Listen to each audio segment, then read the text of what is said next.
নমস্কার, কেমন আছেন সবাই? আশা করি সবাই ভালো আছেন। বর্মন ঋতুপর্ণা অফিসিয়াল চ্যানেলে আপনাদের সবাইকে স্বাগত। আজকে আবারও নিয়ে এলাম একটি নতুন ভিডিও। এই ভিডিওটি একটু অন্যরকম। কার্তিক মাস মানে দামোদর ব্রতের সময় তোলা একটি ভিডিও। আমার বাবার বাড়িতে হয়েছিল ভোরের কীর্তন। জানেন বন্ধুরা, এই ভোরের কীর্তন আমার ছোটোবেলার সঙ্গে আষ্টে পৃষ্ঠে জড়িত। আমার ঠাকুরদাদা ছিলেন একজন সঙ্গীত শিল্পী, ভাগবত পাঠকদার।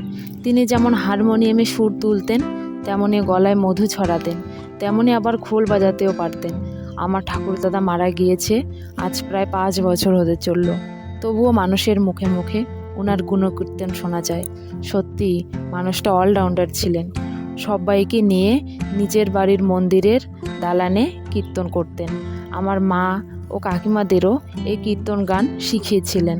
উনি মারা যাবার আগে আমার মা কাকিমাদের একটি দায়িত্ব দিয়েছিলেন যে উনার অবর্তমানে কীর্তন বা কীর্তনের দলের দায়িত্ব যেন আমার মা কাকিমারা ঠিকঠাকভাবে পালন করে।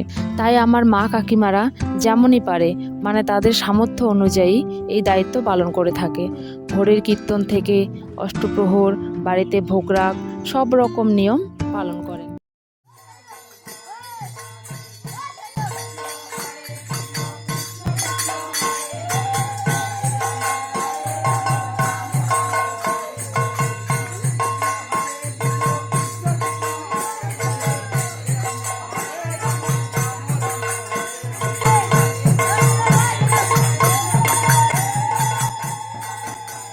তো বন্ধুরা, আজকের ভিডিওটি এখানেই শেষ করছি। সবাই ভালো থাকবেন, সুস্থ থাকবেন।